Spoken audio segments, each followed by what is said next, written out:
Teachers of Reddit, have you ever written off an awkward intern only to discover they were quietly redesigning your class so nobody failed? A student, Jonah, who never spoke, put his lab worksheet down and rose slowly. He walked to the projector cart and whispered, "Miss Lane, I can't see the diagram colors." My heart dropped. Jonah was colorblind. Of course he was. I'd never noticed. At that time, Maya was the one who stood up, palms open, and said very softly, "Let me show you another view." She went to the cart, toggled a setting I didn't even know existed, and pulled up a high contrast overlay. The diagram reappeared in bold patterns and clear labels. Jonah's face changed. The supervisor stared. The room settled like something had been fixed. After class, the supervisor asked detailed questions about differentiation and accessibility strategies. He specifically mentioned the overlays and supplemental materials students were referencing. I felt heat rise in my face.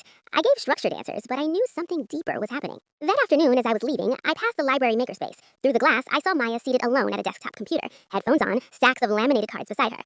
I paused, then kept walking. The next day, I passed again. She was there. And the next. Always after hours, always working quietly. Curiosity began to gnaw at me. One evening, I entered the library without announcing myself. She didn't notice first. On the table were printed overlays, QR-coded flashcards, plain language lab instructions, and a small smartphone on a stand recording a short audio walkthrough. A spreadsheet glowed on her laptop screen. Names in one column, tools used in another, score changes tracked over weeks. She looked up and froze. For a moment, she seemed startled, almost embarrassed.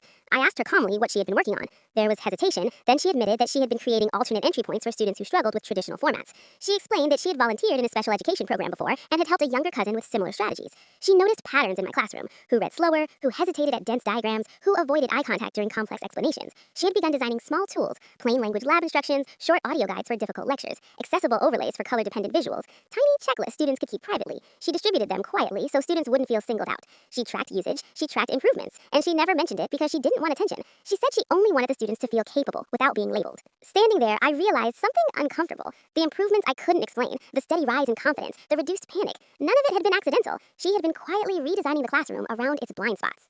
Over the next weeks, the gains became undeniable. Fewer zeros, stronger lab submissions, students who once hid now participating cautiously but consistently. I recommended Maya for a district fellowship. At staff meetings, I began listening differently to the quiet ones.